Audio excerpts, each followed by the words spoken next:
Okay, so now we're going to cover the lattice deformer. The lattice deformer is one of the most used deformers. So you'll want to take special note of this deformer. So I'm going to select my mesh, and we're going to go to Create Deformer Lattice. And so I've created this mesh on top of my mesh. Okay, and that's all a lattice really is. But before I change it or edit the lattice, I have an ability to change its divisions, I guess. It's probably the best way to say that. After I edit it, which you'll see in a second, then you will no longer be able to change these divisions. So I'm going to simplify this to a 3x3, and I'm going to scale it up. Okay, so this is actually a really good deformer because Maya or Autodesk or creators of Maya throughout history haven't really restricted it as much as some of the others. This is what makes it so powerful. And so to really understand this deformer, we need to open up the hypergraph. And it actually creates two nodes for this, two transform nodes for this particular deformer. We have the FFD1 lattice and the FFD1 base. I could not tell you what FFD stands for. It doesn't really matter. But if I grab, and in reality, all deformers work this way, but if I grab the base and the actual deformer, which is not, all deformers may work this way, but it's not always possible on other deformers because they've kind of handicapped the ability to do this. But if you grab both of these, I can scale up the deformer without changing the object. And so if I undo that, and if I scale up this FFD1 lattice only, it's going to scale up my cube with it.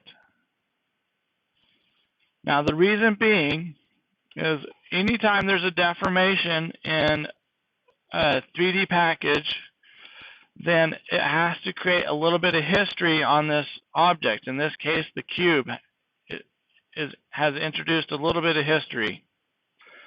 And what that does is it allows it to know what it looked like before the deformation and after the deformation.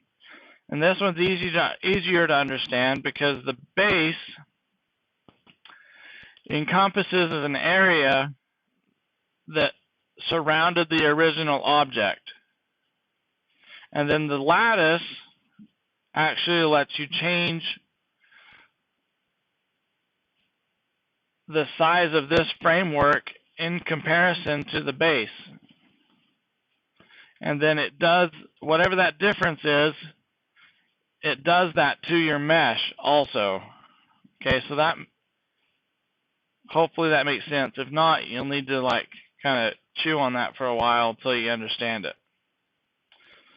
And you'll definitely understand it by the end of the class.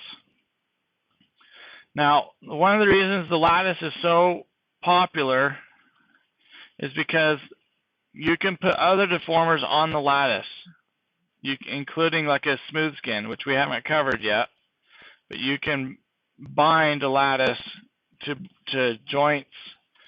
You can put clusters on it. You could use any of the nonlinear deformers that we just discussed. You can put all of those on the lattice. Okay. So there's lots of control. I can also go into component mode on a lattice, and it lets me select what are called lattice points. They look an awful lot like vertices. So if I select a lattice point and move it, it's going to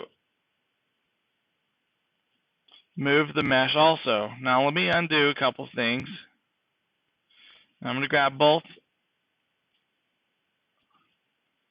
I'm going to grab both the base and the lattice and scale it up, so this will make more sense. Okay, now if I select the lattice, go into component mode and select the lattice point and move it, what it does is I'm altering the space that this mesh exists in. It's kind of like bending space. So if I move this, you'll see this cube also change its shape. Now I can make this transition happen a little bit more smooth if I want to. This is important sometimes. So if I go into the output section of the channel box and under these local influences, if I increase this to say 4, then I get a smoother transition, a smoother result in the mesh.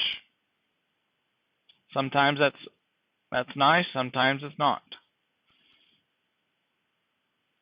So this is actually another really powerful sculpting tool.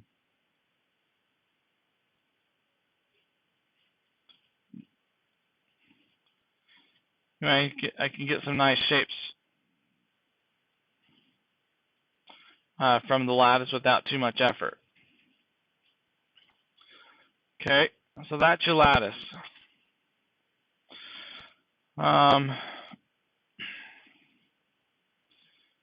Now this is probably a good opportunity to, no, I'm not going to do it yet. Okay, I'm going to go over what happens to the mesh. There's stuff that happens to the mesh when you create a deformer on it. Richard, do you have a question?